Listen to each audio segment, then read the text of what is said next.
Hello and welcome to the Energy Realties podcast, where today we are addressing a very important question, namely, did Trump just kill Joe Biden's EV dreams? It's going to be a very short podcast because the answer to this question is yes, he did.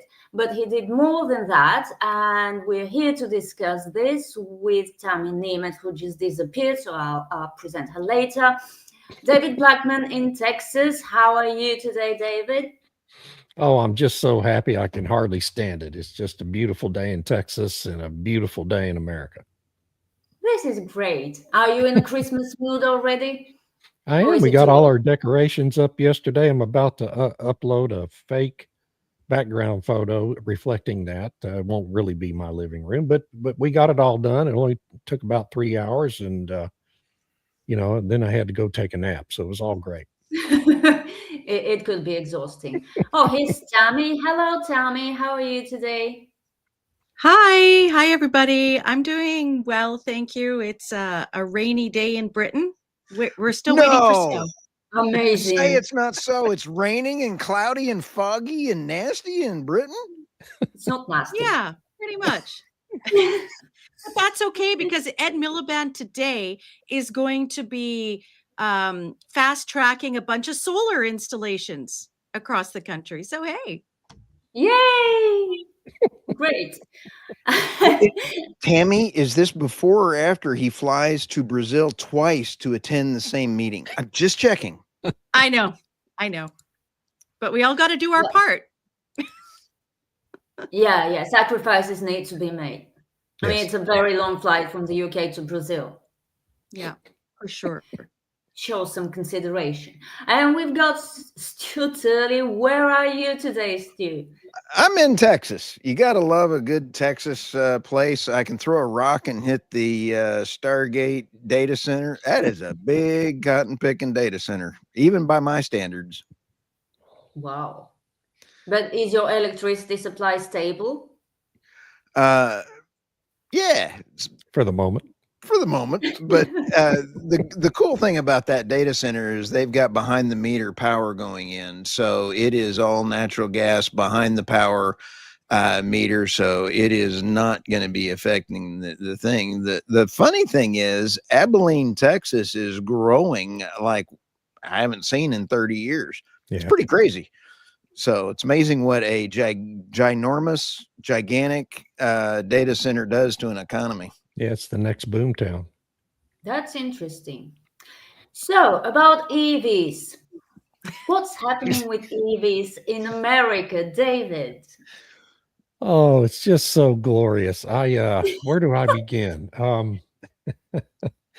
You could see all this coming as soon as Trump won the election. You knew he was going to move in this direction. He killed California's EV mandate, Gavin Newsom's pet project, in June by rescinding their exemption under the Clean Air Act. And so Newsom's EV dreams went up in smoke. And then last week, the president moved to destroy Joe Biden's EV dreams by rescinding the CAFE standards Biden had sought to implement during his administration in 2022. He raised the average fleet auto mileage to 49.4 miles per 49 miles per gallon, which was impossible to achieve without converting most of the fleet to electric vehicles. And then they raised it last year to 50.4 miles per gallon, which was even more impossible to achieve.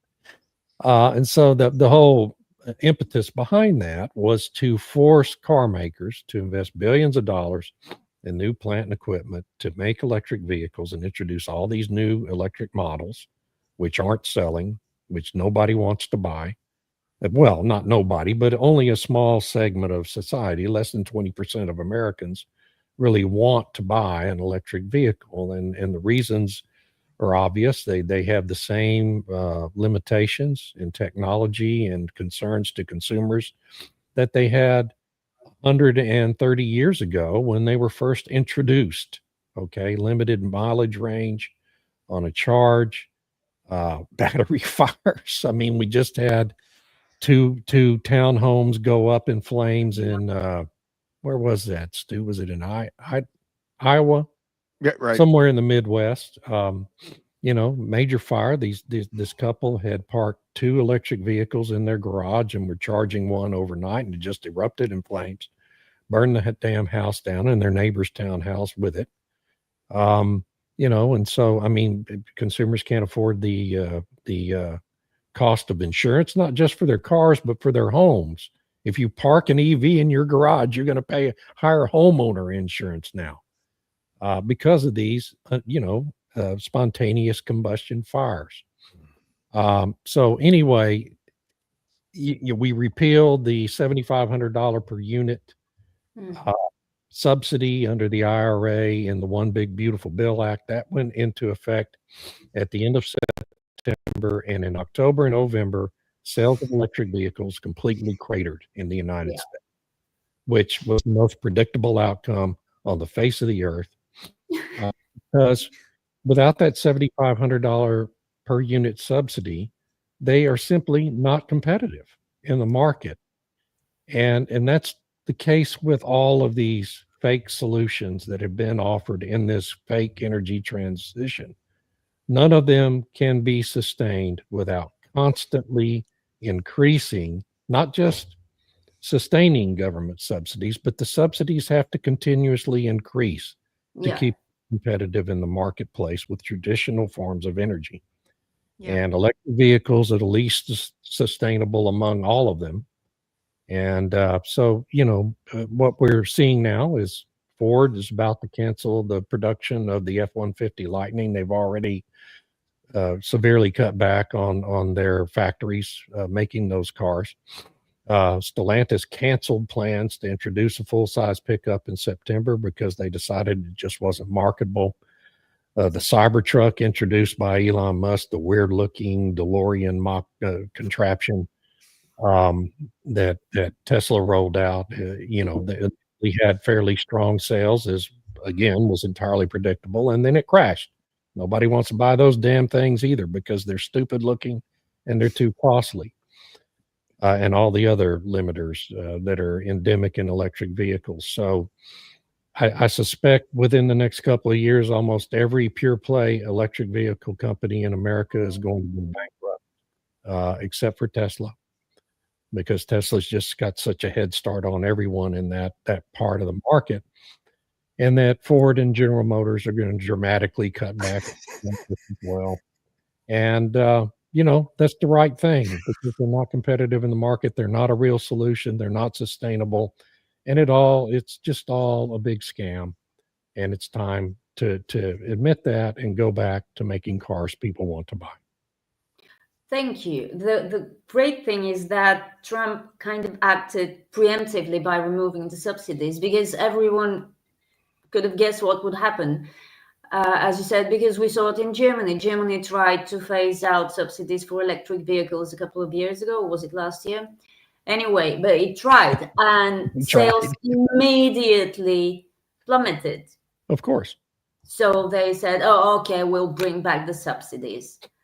So unlike the US, where you have Trump, we will have to wait for the governments to go bankrupt to stop subsidizing EVs. Yeah. And even in Europe, with all these subsidies for EVs and all the other incentives, even in Europe, car makers are finding it hard to sell their EVs. So they're asking for a reconsideration of the ban, the 2035 ban on internal combustion engines. But of course, the UK is more fascinating because on the one hand, I understand the Chancellor wants to tax EVs per mile or something, but she was also, did they approve it, Tammy, this package of, was it £2 billion or 1 billion something pounds to subsidize more EV sales? I'm not sure. There was so much in that budget. I haven't finished really unpacking it. I mean, it's insane. But with respect to they have the mandate, right? So a certain percentage of new vehicles must be electric, that must be sold in the UK. And if the manufacturers don't meet those targets, they have to pay a fine, and it's significant, right? And so they were like, oh, how are we going to do this? So then the government had different subsidies, and they were trying to do kind of like what Norway did, where they made it really expensive to have an internal combustion engine vehicle. So they were offering these inducements, like you didn't have to pay this kind of road tax, or you didn't have to have an MOT, which is like you have to get it checked out by the government every year. You get a 3-year limit where you don't have to go in. You were exempt from the different ultra low emission zone charges. You were exempt from all these different things, right? So it was like, oh, well, I get a subsidy. I get discounts on all these different things. You wouldn't need to pay road tax or whatever it was for until you sold the vehicle down the road. So you were able to kick that can down the road, so to speak. But in this budget, they realized, oh crap, if we have all these EVs getting all these exemptions, who's going to pay to upkeep the roads? Because the EVs wear the roads down quicker. And right now, the fuel, there's a fuel tax, and that fuel tax goes towards road maintenance, like it does in North America and the European Union. And so if the EVs aren't buying gas, and the gas has the road tax, and they don't have to pay this other road tax, they're like, well, how are we going to get money to maintain the roads? So then they came up with this brilliant plan to charge by the mile. And so then they're going to require the EV owners to take their car in to the garage to have the odometer certified of how many miles they've driven in a year, and then they will be taxed accordingly. And then they've added this thing where, well, you can just wait 3 years and then pay the full cost in 3 years instead of taking your car in once a year, because they have this exemption from going in to the garage for certification. So they just made it really complicated. And then it was like, well, if I'm driving abroad, I too have to, it doesn't, you'd still end up having to pay this per mile thing, because it's not like you're saying, well, I drove 2,000 miles in the EU. I shouldn't have to pay this tax because I was in the EU or whatever, but it's a flat for however much you drive your car. So that's the craziness that the UK is doing. And the thing is, people, you can get in, it's like a bait and switch, right? So they persuade people to buy the EVs, saying that it'll be this much less operating a vehicle than an internal combustion engine vehicle, and you'll get all these discounts, et cetera, et cetera. But what happens when all the ICE vehicles are off the road? You still have to make up for these different costs, road maintenance and all that. So that now they're starting to roll in these costs, which add on to the price of EVs. But what I think is so interesting in the context of North America, so we have America doing its thing, which is having a ripple effect in Canada, because Canada has given a lot of money to whether it's battery manufacturers or the big like Stellantis and Ford and GM or whoever, and Volkswagen and these different groups were getting government subsidies in order to produce EVs. And they were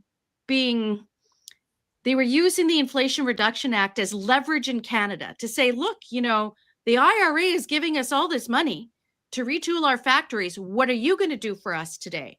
So then Canada had to increase how much money it would offer to sweeten the pot, sweeten the deal. And so now the companies are like, well, where's the market for this?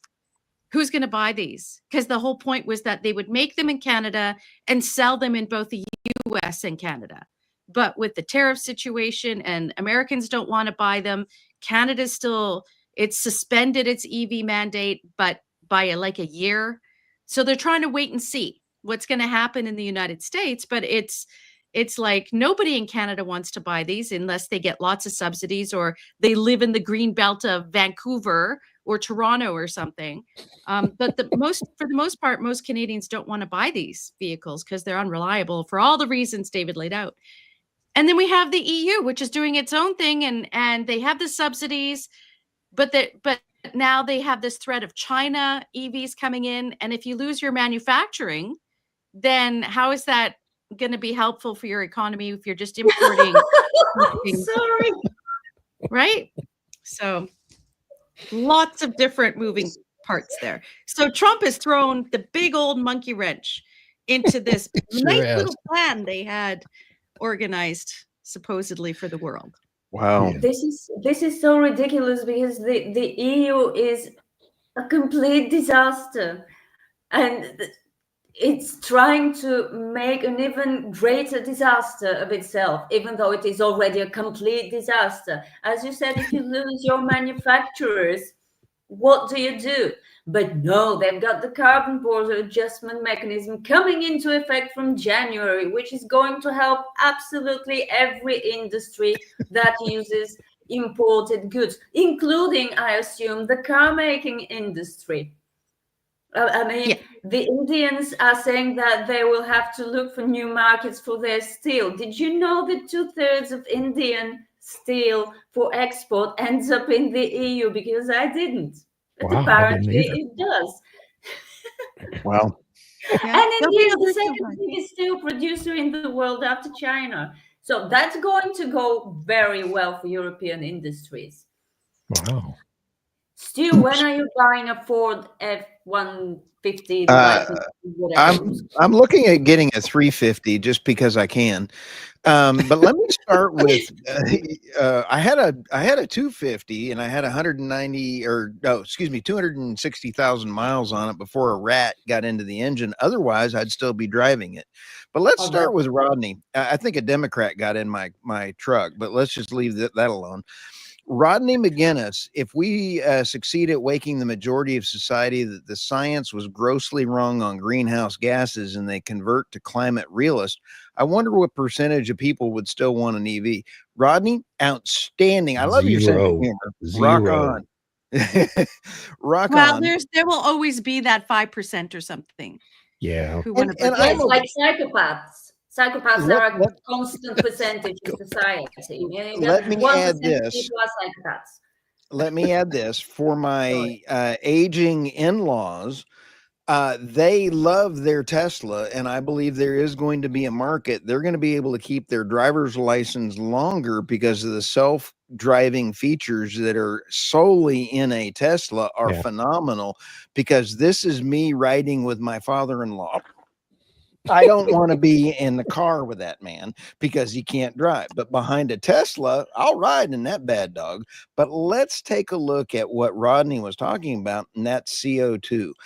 I found this guy on TikTok. I don't know who he is. I want to give him a shout out, but because it was copied, he brings up some very valuable points. I'm only going to show part of this, but I'm going to share the video for you all to put into your Substacks and all of the bullet points. I'm going to just show a little bit of the clip, and then I'm going to go through the bullet points that this guy brings out. He gives a TED Talk in San Antonio, Texas. Here we go. The showroom, having generated about 12 tons of CO2. And you can see you'd have to drive it around 80 or 90,000 miles before you offset that CO2 penalty. But it is better in the end. So the electric vehicle still looks good here as well, right? Well, this is where it gets interesting. You see, the conventional vehicle has a 400-mile range, while the electric vehicle in this example has a 125-mile range.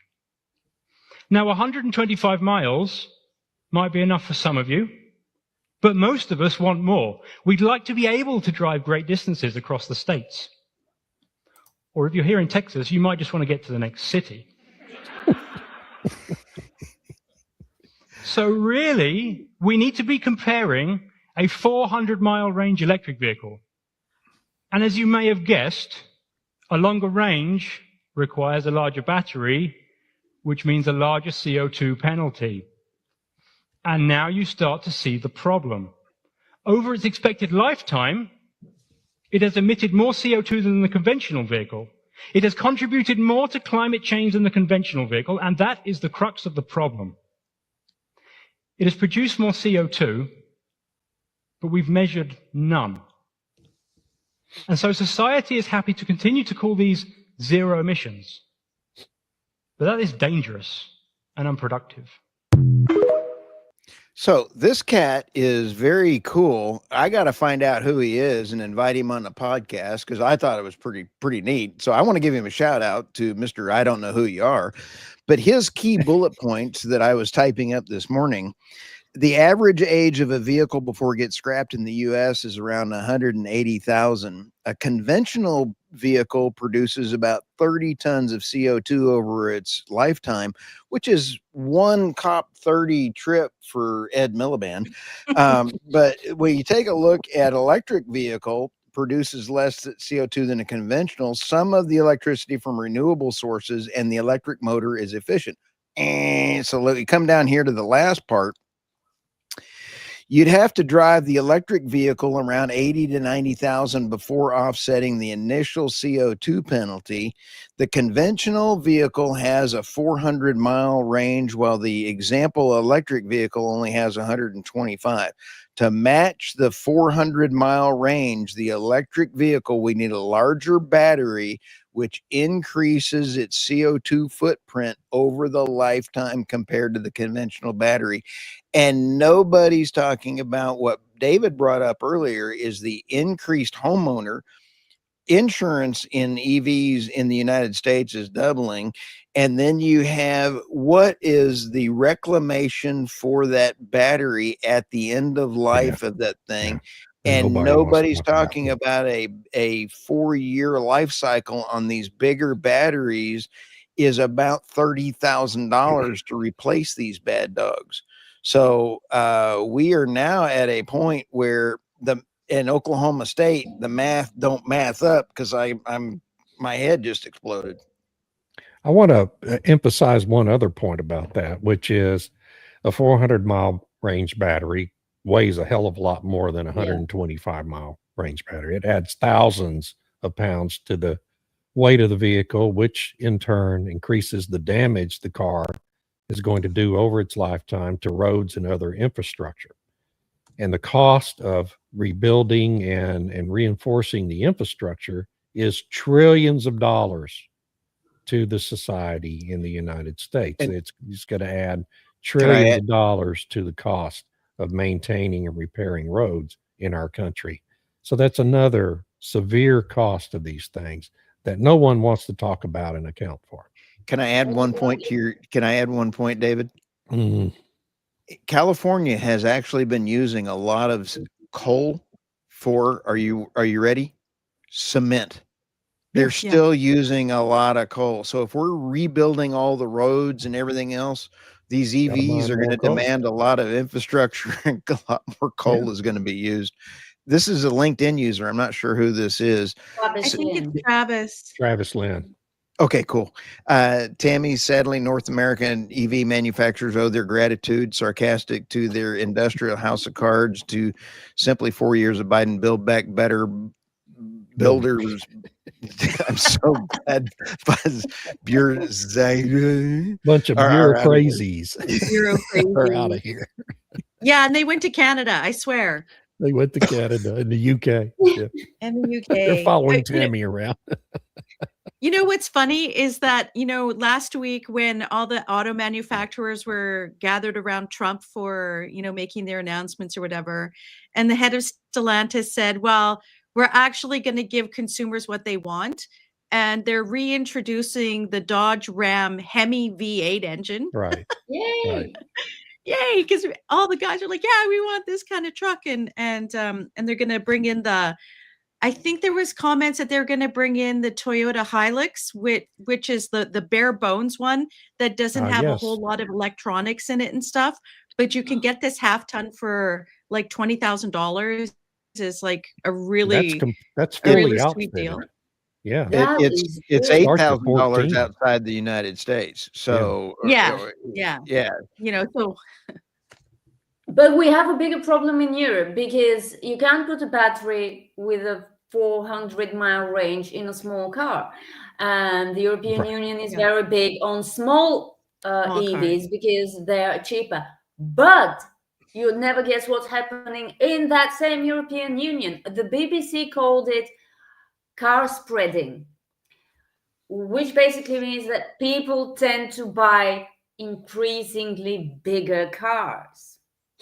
So on the one hand, it's great news for those bigger batteries because if the car is bigger, you can fit a bigger battery into it.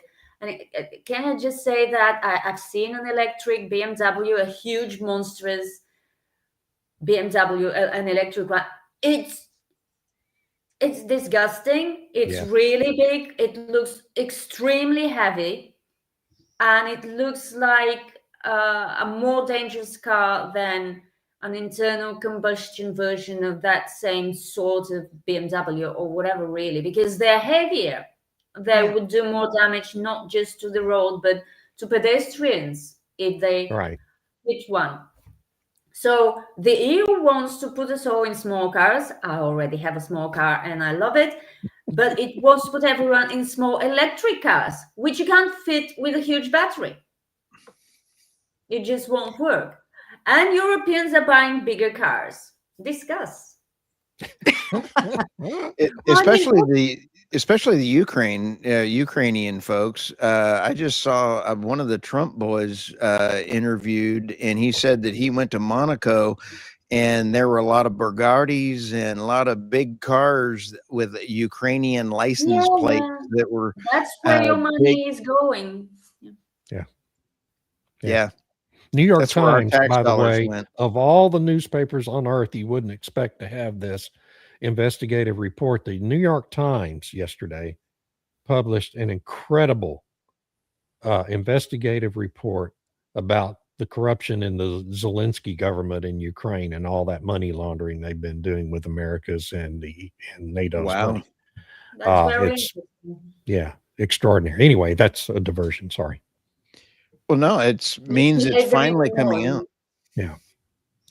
I'm We decided know. to put it out. Yeah, like I don't know. Sorry. The New York Times investigative reporting seems to be hit and miss. Yes, So it does. because they You're did so this big one. Canadian. Yeah, they So did a big delicate one about on it. AI and David Sachs in the White House, which was just full of garbage. And they claimed he had this secret meeting, blah blah blah. And he's like, I looked on my calendar. I didn't even have a dinner. What is he talking about? So it's like, I don't know.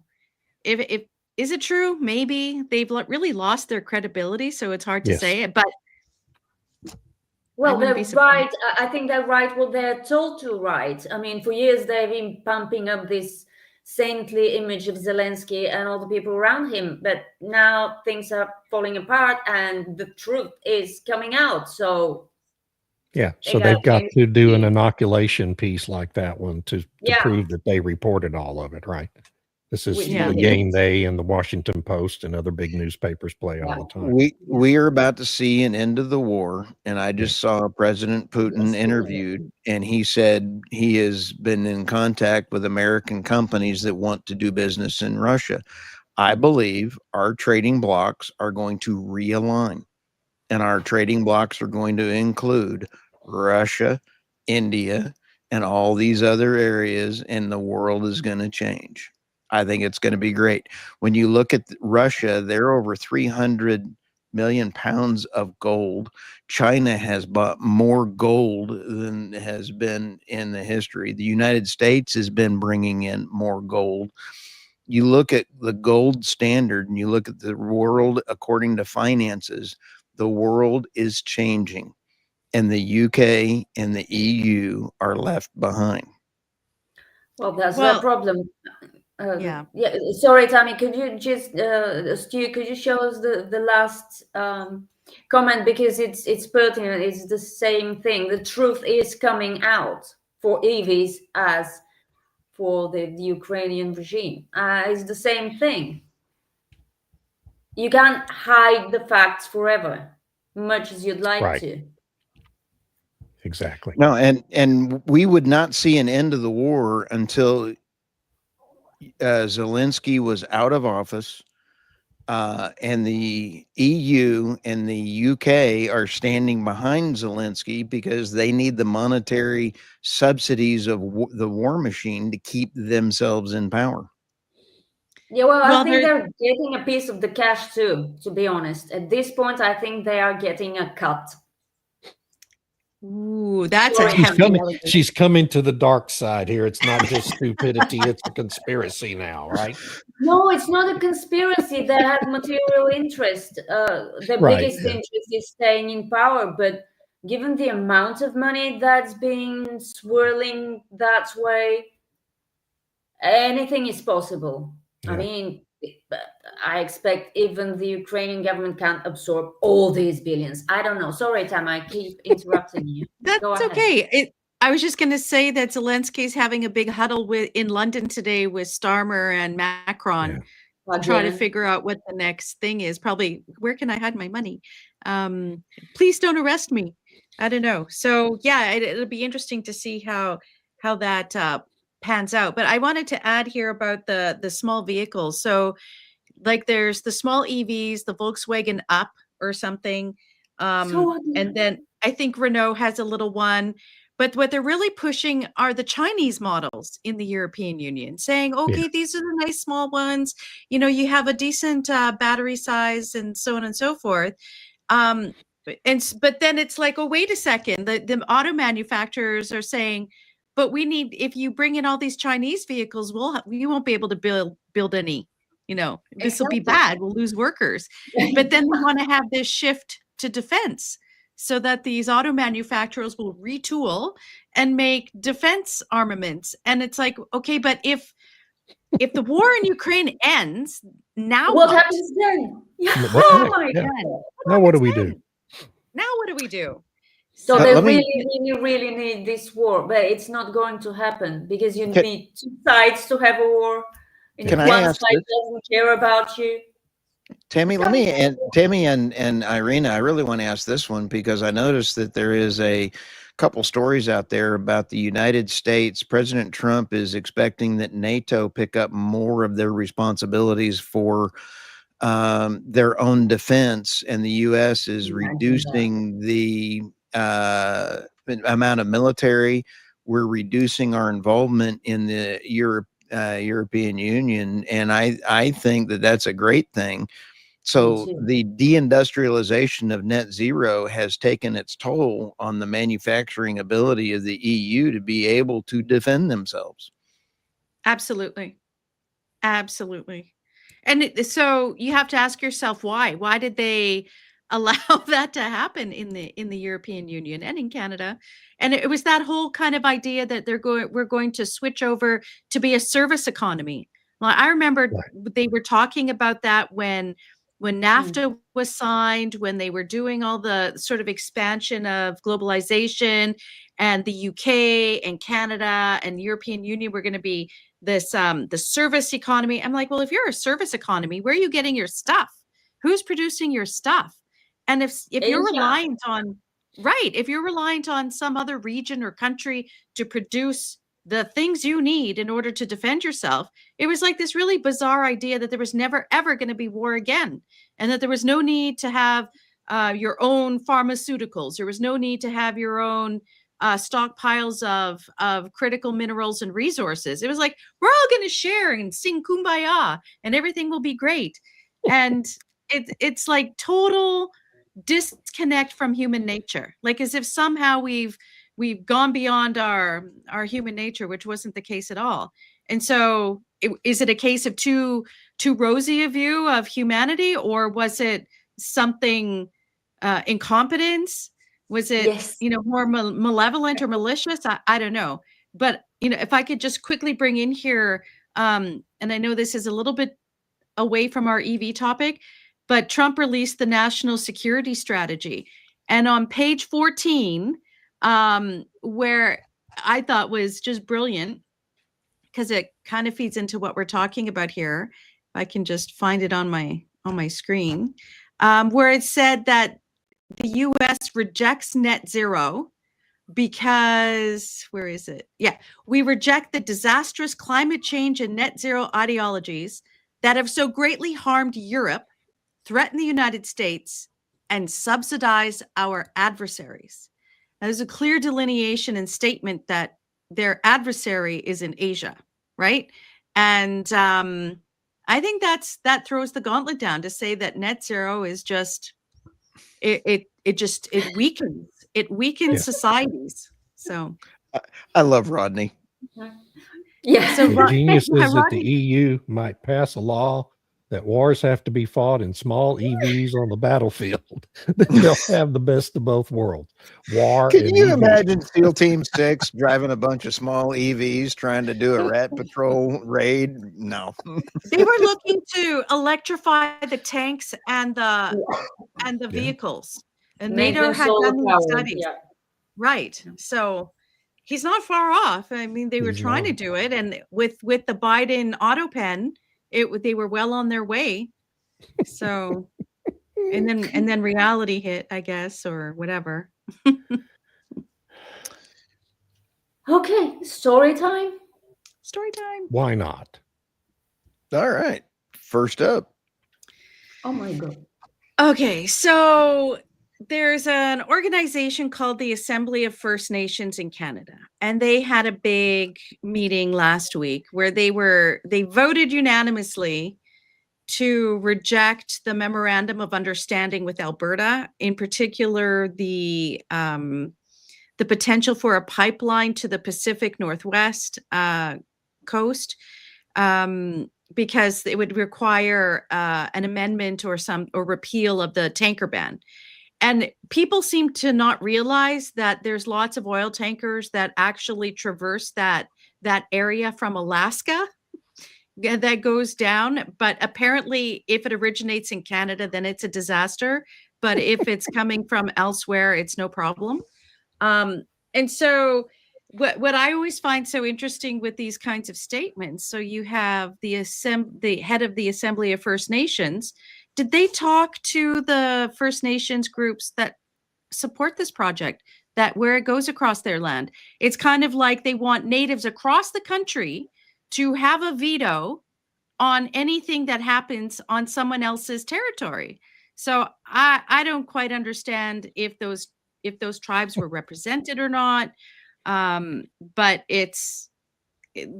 Mark Carney has basically said that the Indigenous people will essentially have a veto, and same with the province of British Columbia, which is run by the Socialist Party, which doesn't want the pipeline. So yay, they talked all about this MOU, but I don't see anything actually coming out of it, but who knows? Time will tell. Can I offer a word of warning about all that? Yep. And allowing the AFN to cancel that MOU is we've got 30 to 40% of the American Navy's assets assembled in the Caribbean right now. We're about to have a regime change in Venezuela, it looks like.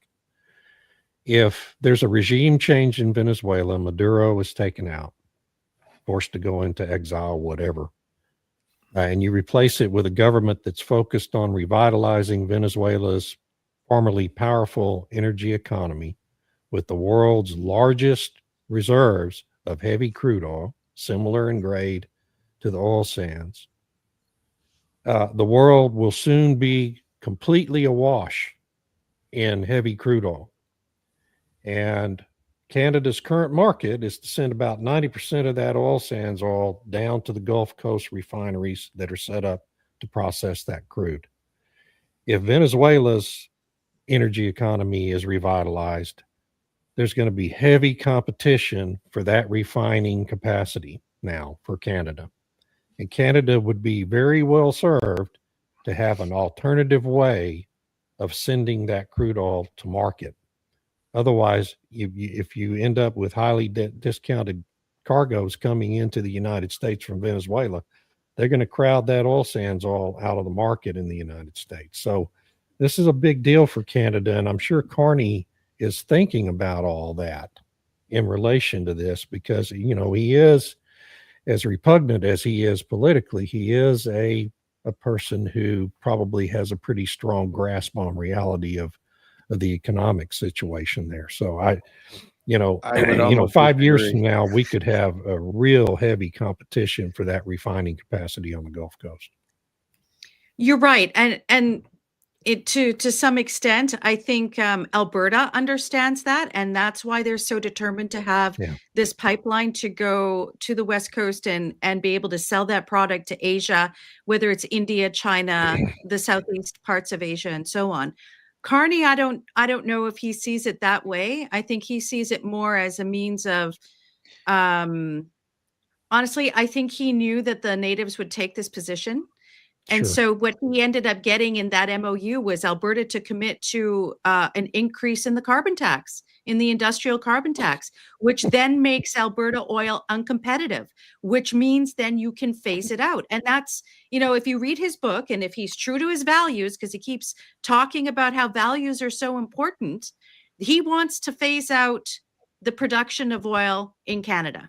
So, and he sees it as a gradual decline so that it doesn't crash investment portfolios like what he holds. So I don't know. On the one hand, I think there's a possibility that Alberta definitely sees it. I just don't know. I can't believe Mark Tammy? Carney's there yet, but No, maybe.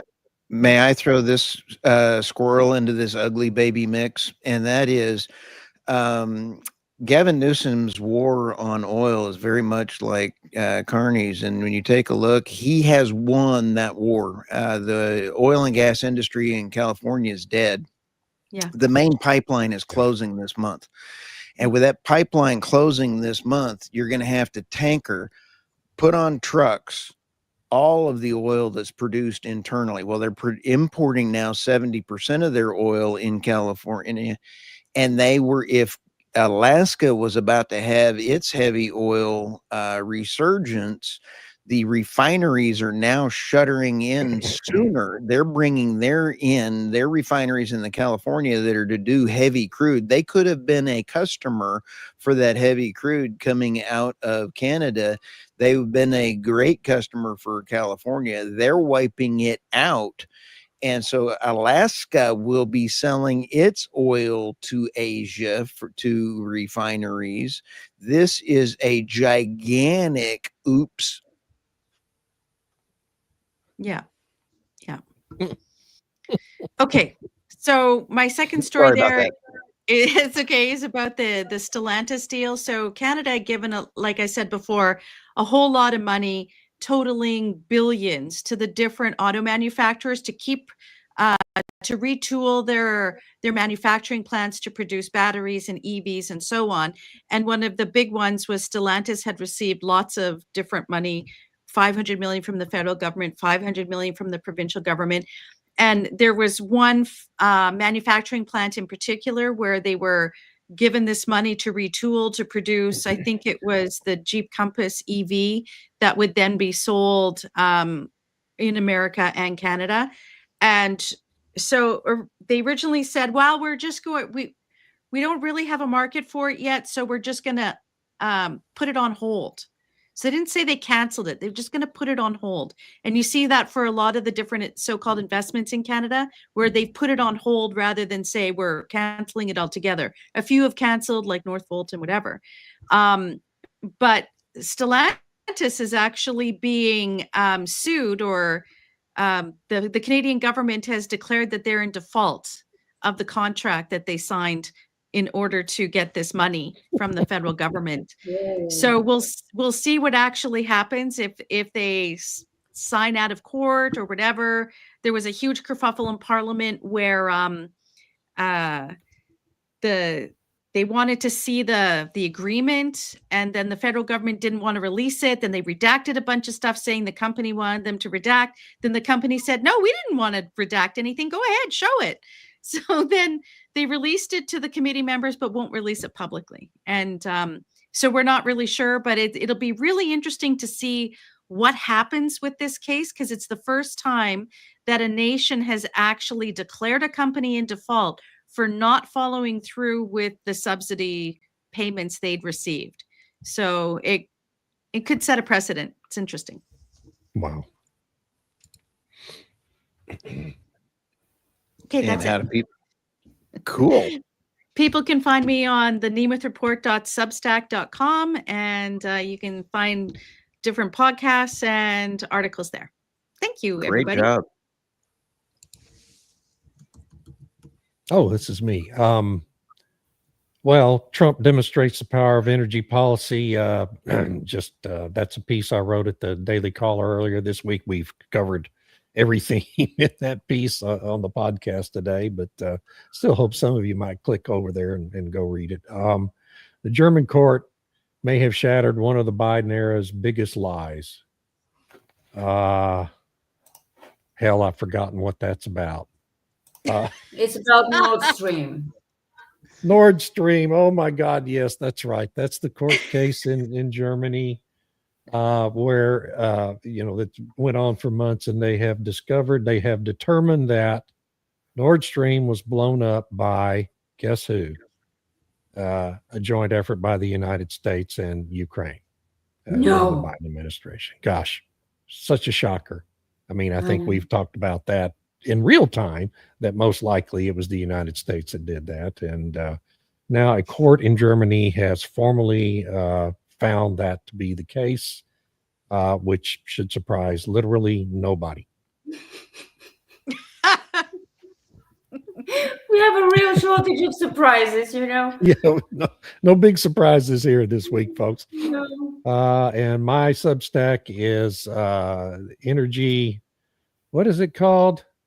Energy Editions. I keep forgetting what I rebranded it as. We have a lot of fun there, and still talk about all the absurdities in the energy space. I got Gavin Newsom teed up there at the top of the page in a piece I wrote for Forbes over the weekend, which is really kind of going semi-viral at this moment, which I like to see. So you might want to click over and read that one too. Congratulations. It was a good article, by the way. I appreciate you tipping me off to it. Oh, you're welcome. Oh, these are lovely. These are mine. I'll start with Norway. Norway's looming power deficit threatens exports to the UK. Norway is about to swing into a deficit of electricity by 2030. It's going to turn from net exporter into a net importer of electricity, My God, which is I don't really know. bad news for the what a UK. travesty. Did you believe that those estimates, Irina? Did you believe that? And I take them with a pinch of salt because they come from DNV, but then because I wrote a Substack on data centers and AI today again, I did some superficial research, and it seems big tech really likes the Nordics for their data centers. And when you start building data centers, you get more electricity demand. And Norway is already exporting a lot of both gas and electricity to the European Union and the UK. And Microsoft is building one huge data center in Norway. Maybe it won't be the last one. It depends on the Norwegian government, I imagine. If this happens, if they build several huge data centers, taking advantage of the cheap electricity because Norway has so much hydro, it will bring demand up. And Norway doesn't power itself with hydro alone, and hydro tends to fluctuate. It will need to use more of its own gas. So yeah, I think exports will be impacted. I'm not sure about the deficit, but the very possibility, however remote it may be, that Norway, this major exporter, could end up like Australia, which is exactly what happened with Australia. It exports, it's one of the top 3 exporters of liquefied natural gas, and it's now preparing to start importing liquefied natural gas. So if it's happened once, I would not put it past green ideologues to make it happen again in Norway. Although I hope it doesn't happen.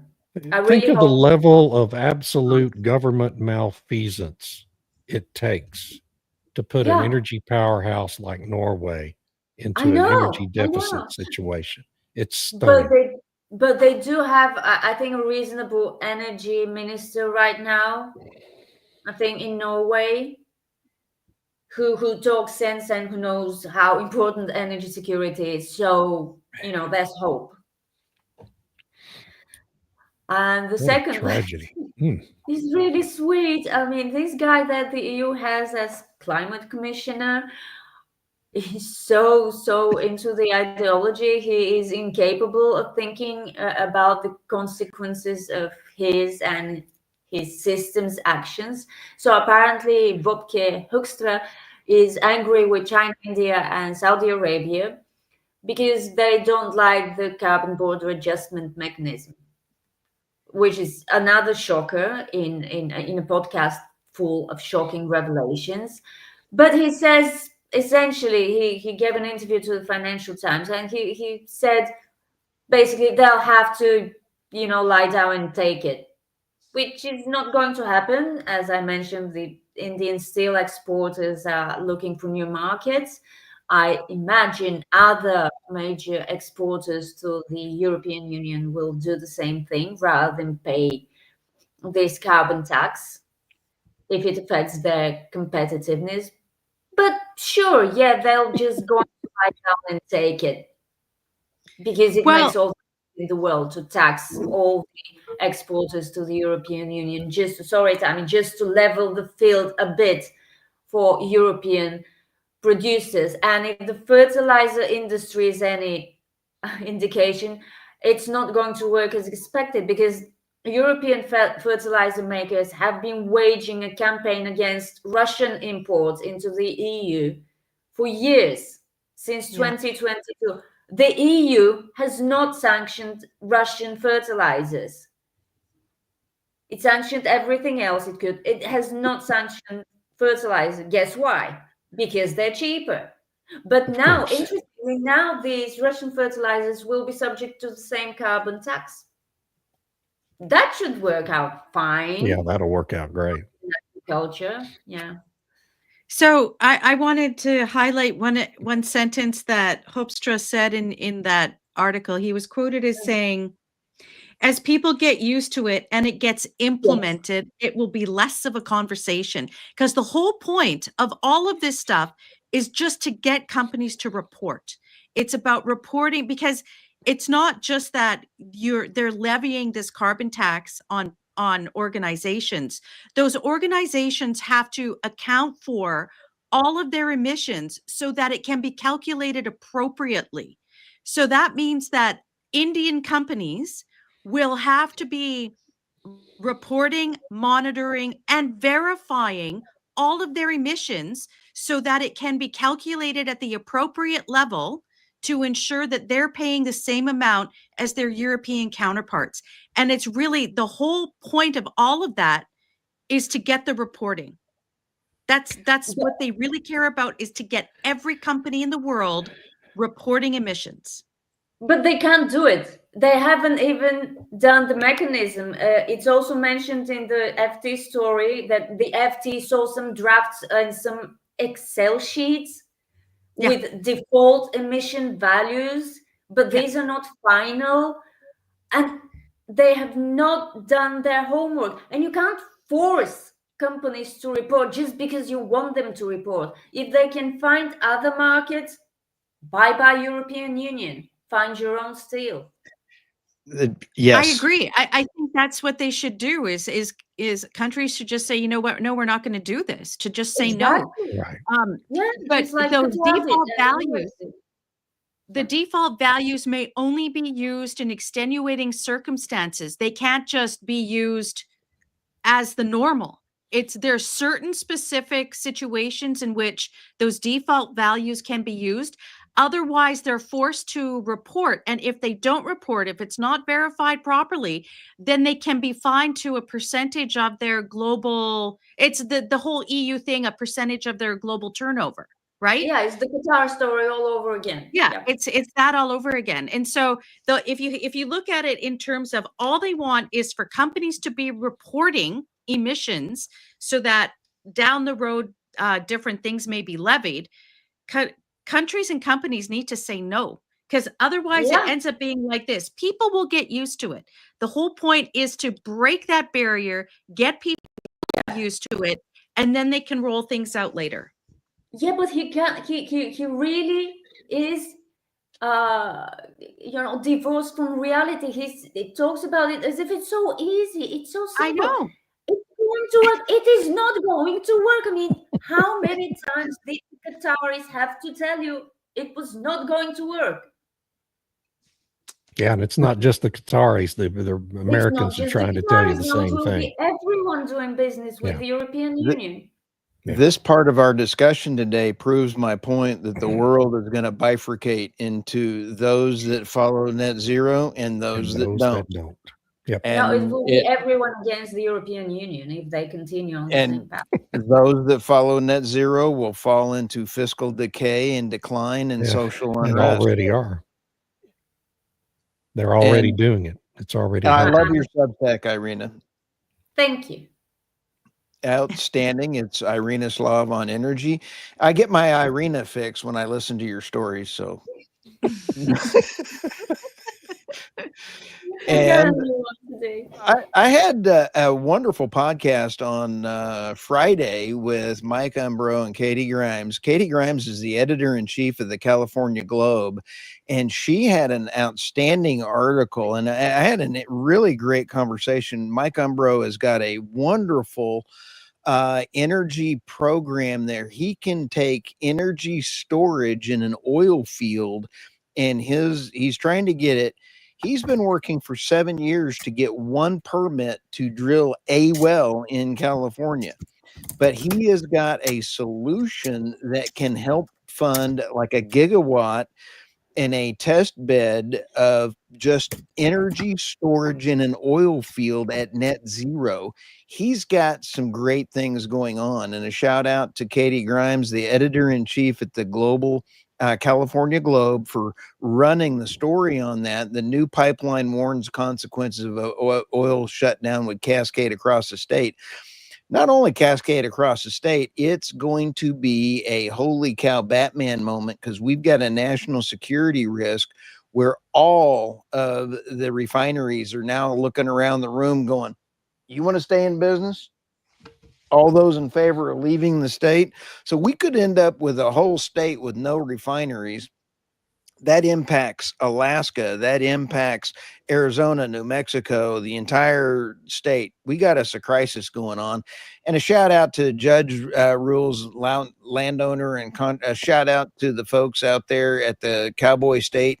They did a great job running that article, and you can find me on, there's my Energy Newsbeat Substack, theenergynewsbeat.substack.com, and find me on the Energy Newsbeat. I love all of our followers and everything else, and if you want to be a sponsor or advertise, I have figured out a way. This is kind of cool. You can, I've figured out a way to get past the ad blockers. So my ads actually work even when you try to block them.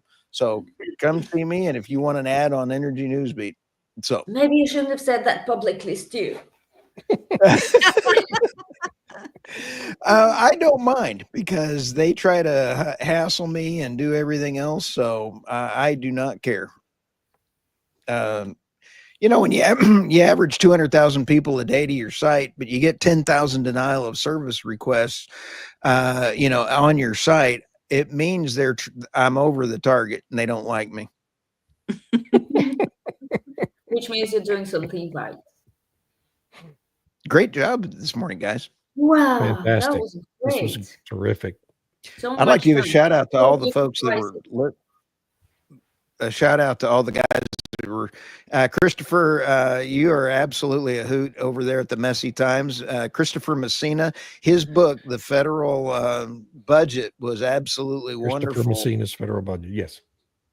And it is a great book. Thanks to everybody who chimed in with comments today. Y'all are a big part of the reason why this is such a fun way to start the week. You bet. Miss I got Irina, a lot of laughs out of this. Anything else, Miss Irina? No, have a great week, everyone.